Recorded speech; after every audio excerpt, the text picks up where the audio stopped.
Good morning from Rajgir.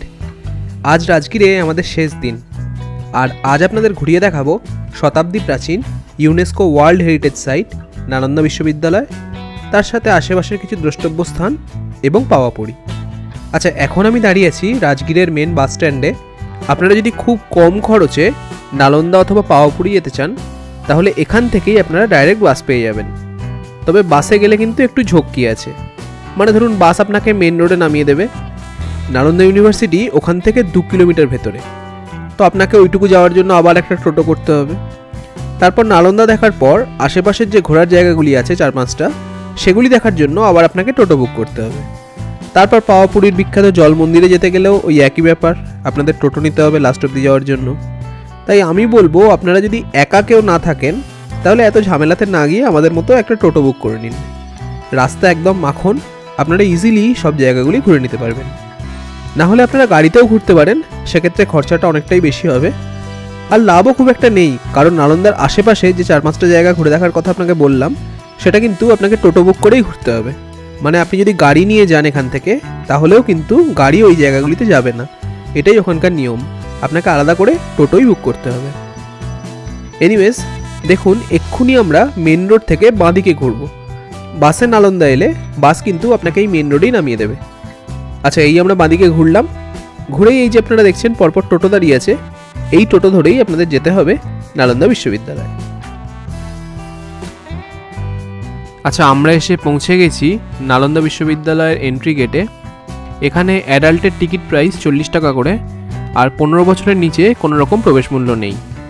R video ক্যামেরার জন্য 25 টাকার টিকিট নিতে হবে, নর্মাল ফটোগ্রাফি ফ্রি। আর টাইমিং হলো মার্চ থেকে সেপ্টেম্বর অবধি সকাল 9টা থেকে বিকেল 5টা অবধি, আর অক্টোবর টু ফেব্রুয়ারি সকাল 9টা থেকে বিকেল 4:40 অবধি।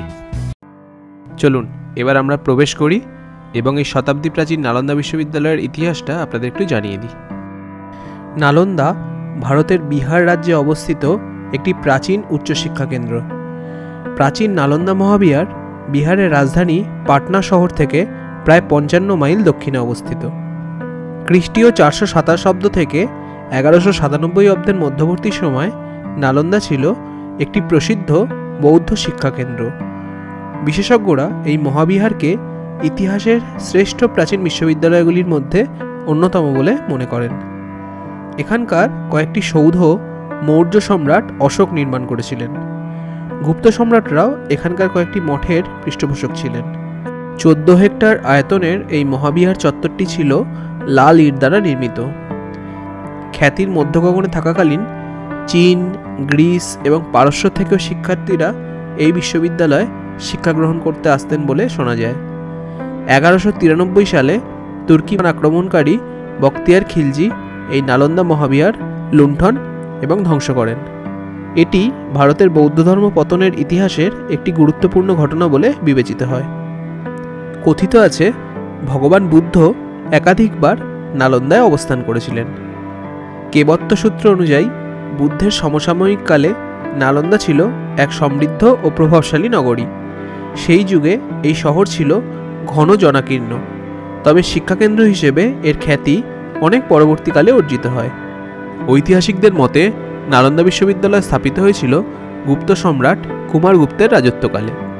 হিউয়েনসাং এবং প্রজ্ঞাবর্মন তাকে এই মহাবিহারের প্রতিষ্ঠাতা বলে উল্লেখও করেছেন। মহাবিহারের ধ্বংসাবশেষ থেকে প্রাপ্ত একটি শিলমোহর থেকেও এই কথাটি জানা যায়। ঐতিহাসিক সুকুমার দত্তের মতে নালন্দা বিশ্ববিদ্যালয়ের ইতিহাসে মূলত 2টি পর্ব বিদ্যমান ছিল।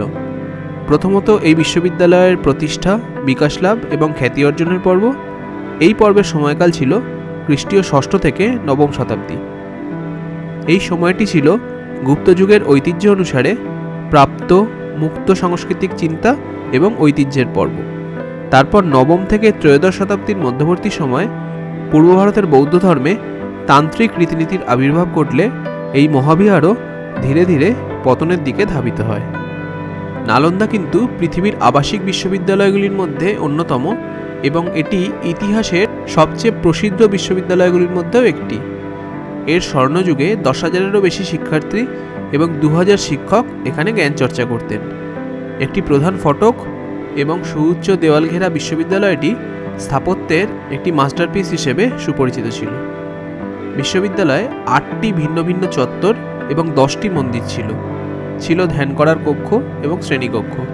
প্রাঙ্গণে ছিল বেশ কয়েকটি দিঘি এবং উদ্যান।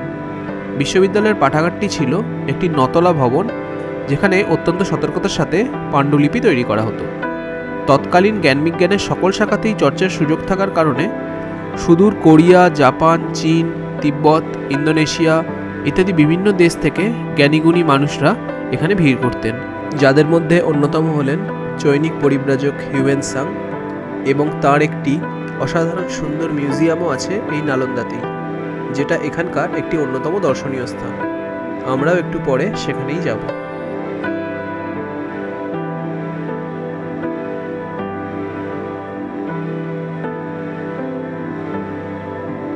আচ্ছা, নালন্দা বিশ্ববিদ্যালয় দেখার পর আপনারা এখানকার আশেপাশের যে দ্রষ্টব্য স্থানগুলি আছে সেগুলি দেখে নেবেন। এগুলি কিন্তু টোটো ছাড়া ঘোরা যায় না, মানে আপনাদের সাথে গাড়ি থাকলেও আপনাকে টোটোই নিতে হবে এগুলি দেখার জন্য। টোটো মোটামুটি 250 থেকে 300 টাকা মতো নেবে ঘুরিয়ে দেখানোর জন্য। আর আমরা যে আর সারাদিন ঘুরছি তার জন্য আমাদের থেকে দাদা নিয়েছে টোটাল 900 টাকা। যদি আপনারা গাড়িতে আসেন তাহলে 2500 থেকে 3000 টাকা মতো খরচা হবে। আচ্ছা চলুন আমাদের টোটো দাদার সাথে আপনাদের আলাপ করিয়ে দিই। এই দাদার টোটোতেই আমরা ঘুরছি, মানে এখানে ওনারা ই রিক্সা বলেন। নমস্তে দাদা। दादा आपका नाम और नंबर थोड़ा बता दीजिएगा। मेरा नाम नीतीश कुमार हुआ, हम राजगीर के रहने वाले हैं। अच्छा, मेरा नंबर है 9361656711। और एक बार रिपीट कीजिए। 9361656711। ठीक, आप राजगीर के यहाँ सभी घुमा देते हो? तो सभी जगह घुमा देंगे, राजगीर, नालंदा और पावापुरी। ठीक है, थैंक यू दादा। প্রথমেই আমরা চলে এসেছি শিল্পগ্রামে। এখানে পাথরের খুব সুন্দর কারুকার্য করা নানা রকম ভ্যারাইটির মূর্তি আপনারা দেখতে পাবেন, আর আপনাদের পছন্দ হলে আপনারা কিনতেও পারবেন। আর এগুলি কিন্তু এখানেই তৈরি হয়। দেখুন ওই দিদিটা বসে এরকম মূর্তি বানানোর কাজই করছেন। শিল্পগ্রাম দেখে নেওয়ার পর আপনার পরবর্তী গন্তব্য হবে শিল্পগ্রামের অলমোস্ট উল্টো দিকেই অবস্থিত হিউয়েন সাং মেমোরিয়াল মিউজিয়াম। এখানকার প্রবেশ মূল্য জনপ্রতি 30 টাকা। এই হিউয়েন সাং ছিলেন একজন চীনা পরিব্রাজক এবং তিনি 7ম শতাব্দীতে ভারতবর্ষে এসেছিলেন হর্ষবর্ধনের রাজত্বকালে। সেই সময় এই নালন্দা বিশ্ববিদ্যালয়ের অধ্যক্ষ ছিলেন শিলভদ্র। হিউয়েন সাং প্রথম জীবনে এই নালন্দাতেই শিক্ষালাভ করেছিলেন এবং পরবর্তী সময় এখানে শিক্ষকতাও করেছিলেন। আর এই মিউজিয়ামটিতে তার জীবন, পড়াশোনা, কাজকর্ম ইত্যাদি সব কিছু চমৎকারভাবে বর্ণিত রয়েছে।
আচ্ছা, এরপর আমরা চলে এসেছিলাম কুন্দলপুর জৈন মন্দিরে।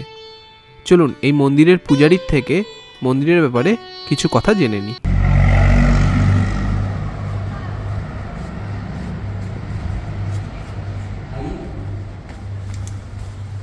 दर्शन कीजिए। ये जैन मंदिर हुआ, ये महावीर जो तीर्थंकर थे ना लास्ट, उन्हीं का शीश का जन्म स्थान गौतम स्वामी का। आइए, और बीच वाले प्रथम तीर्थंकर ऋषभदेव, बगल महावीर लास्ट, बगल शांतिनाथ पारसनाथ। श्वेतांबर जैन मंदिर कुंडलपुर नालंदा में 1995 में। महावीर स्वामी का जन्म वैशाली, मृत्यु पावापुरी जैन मंदिर। আমরা এখন এসে পৌঁছেছি নালন্দার অন্যতম বিখ্যাত ব্ল্যাক বুদ্ধা অর্থাৎ কালো বুদ্ধমূর্তি দেখতে। নালন্দায় খনন কার্য চালানোর সময় এটি পাওয়া গেছিল। আর মন্দিরের এই এলাকাটি তেলিয়া ভান্ডার নামেও খ্যাত, কারণ এখানকার স্থানীয় মানুষজন তাদের মনোকামনা পূর্ণ করার জন্য এই মন্দিরে এসে তেল নিবেদন করেন। সেখান থেকেই এই জায়গাটির নাম হয়েছে তেলিয়া ভান্ডার। নালন্দা ঘোরা হয়ে গেলে আপনারা চলে আসবেন পাওয়াপুরীর জল মন্দির দেখতে। দূরত্ব নালন্দা থেকে মোটামুটি 20 কিলোমিটার মতো। আর বলতে ভুলে গেছিলাম, রাজগীর থেকে নালন্দার দূরত্ব মোটামুটি 15 কিলোমিটার। আচ্ছা, এই জল মন্দিরটি একটি পুষ্করিণীর একদম মাঝে অবস্থিত। মেন এই জল মন্দিরে পৌঁছানোর জন্য এরকম একটা ব্রিজ হয়ে আপনাদের যেতে হবে। তবে আসল মন্দিরে পৌঁছানোর আগে ব্রিজের দুপাশে চোখ পড়তেই মনটা কেমন যেন বিষণ্ণ হয়ে গেছিল। দেখুন একবার অবস্থাটা, পানাতে পুরো ভর্তি। দেখে মনে হচ্ছে বহুদিন পরিষ্কার করা হয়নি। এনিওয়েজ, এই জল মন্দিরটি 24তম জৈন তীর্থঙ্কর মহাবীরকে উৎসর্গ করে নির্মাণ করা হয়েছিল। কারণ এই পাওয়াপুরীতেই মহাবীর নির্মাণ লাভ করেন 527 খ্রিস্টপূর্বাব্দে। আর এখানে মহাবীরের চরণ পাদুকা অর্থাৎ পদচিহ্নকে দেবতা রূপে পুজো করা হয়। আর এই মন্দিরটি নির্মাণ করেছিলেন মহাবীরের দাদা নন্দীবর্ধন। আমি মেন মন্দিরে না ঢুকে বাইরে থেকে ভিডিও করছি, কারণ ভেতরে ক্যামেরা অথবা মোবাইল নিয়ে ছবি অথবা ভিডিও তোলা একদমই নট অ্যালাউড। এই জল মন্দিরের ঠিক উল্টো দিকেই অপূর্ব সুন্দর কারুকার্য দ্বারা নির্মিত একটি মন্দির আপনাদের চোখে পড়বে। আপনারা অবশ্যই কিন্তু এই মন্দিরটিও ঘুরে দেখবেন। দারুণ সুন্দর এই মন্দিরটি। আপনারা মন্দিরটি ঘুরে দেখুন। আমি তাহলে ভিডিওটা এখানেই শেষ করি। ভালো লাগলে please like, share and subscribe. দেখা হচ্ছে পরের পর্বে বোধগয়ার সমস্ত ট্যুরিস্ট অ্যাট্রাকশনের যাবতীয় ইনফরমেশান নিয়ে। সবাই খুব ভালো থাকবেন। নমস্কার।